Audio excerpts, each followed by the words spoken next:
त्याच्या हाईटच्या उंचीच्या याच्यावर शिकार करतात.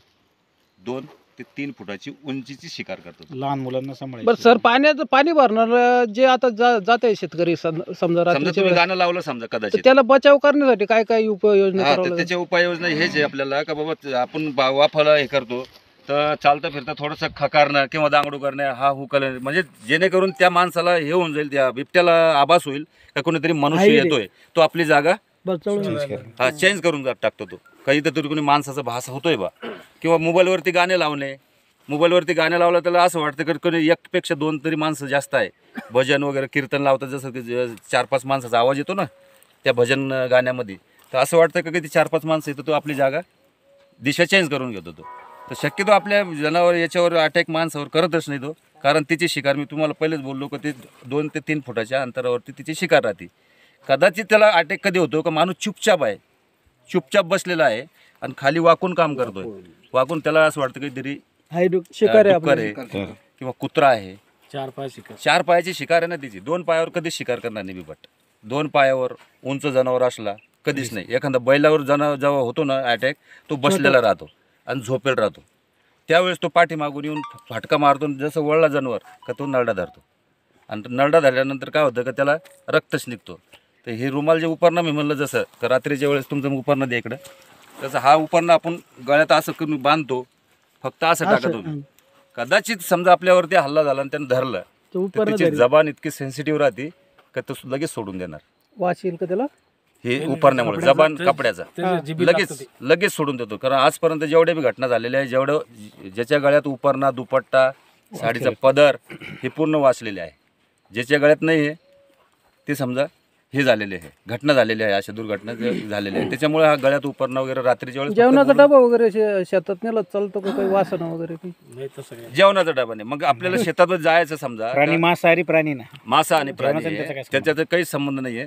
दुसरी गोष्ट का तुम्ही शेतात समजा आपल्याला इथं नेहमी यावं लागतं, तर आपला टायर घ्यायचा, वेस्टेड टायर मोटरसायकलचा, आणि त्या टायराला थोडं तोडून घ्यायचं असं 4 बोटाचा, आणि त्याच्यामध्ये जिवंत आपल्या मिरच्या ज्या वाळलेल्या मिरच्या राहतात, लाल मिरची, त्या बुकटीने करायची, अख्ख्या मिरच्या भरायच्या त्याच्यामध्ये आणि एका साईडला लावून द्यायचं. म्हणजे ते कचवा अगरबत्ती सारखं जळत राहतो 1 ते 2 तास.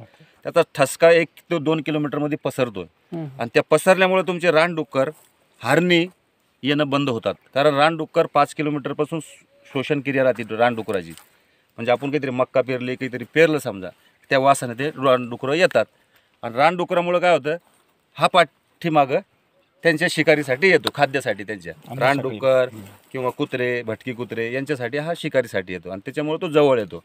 आणि माणूस कदाचित कामाला लागला का खाली वाकून आलं की त्यावेळेसच अटॅक होतो. पण अटॅकच्या अगोदर बचाव, कारण तो वन्य प्राणी कितीतरी म्हणला तर मुक्क जनावर आहे, तो समजू शकत नाही.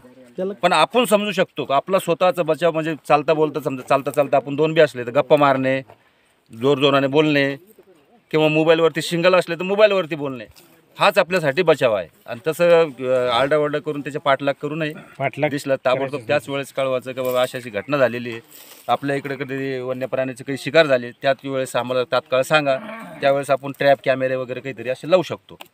कारण पिंजरा लावले शक्य राहत नाही, कारण पिंजरा लावल्यानंतर नागपूरला त्याचा प्रस्ताव पाठवावा लागतं, आणि नागपूरला पाठवल्यानंतर तिथून जेव्हा परमिशन येईल, त्या ठिकाणी काय घटना झाल्या याच्यावर विचार केला जातो शासनाचा, आणि त्यावेळेसच ते आपल्याला परमिशन देतात. परमिशन दिलं तरी ते जोपर्यंत पिंजरा त्या ठिकाणी ठेवलेला आहे, शेतकरीला वावरता येत नाही, काम करता येत नाही.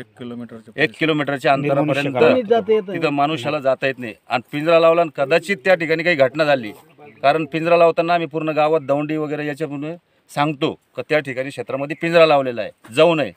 जेणेकरून काही घटना झाली तर शासन जिम्मेदार राहत नाही. त्याच्यासाठी पिंजऱ्याचा आपण हेच नाही विषय करायचा, फक्त आपला बचाव, चालता पुरतं बोलणं करणे, हेच आपलं. त्याच्यामध्ये अधिक काळ एका जागेवर नाही राहू शकत तो, त्याच्यामुळे चिंता करण्याचं की कारण कारण आपलं एवढं क्षेत्र असं ऊसाचं इथं नाही, कारण तो टाकळी भाग, हातनूर भाग ह्या भागाला जिथं पाण्याचं जास्त क्षेत्र आहे बाजूला, त्या ठिकाणी खाली होती याच्या अगोदर. इथं काय केळीची बाग नाही, इथं काय जास्त ऊस नाही. 3 किलोमीटर में आदमी भी नहीं आ सकते. वही पता है ना आपण. टायर नसतील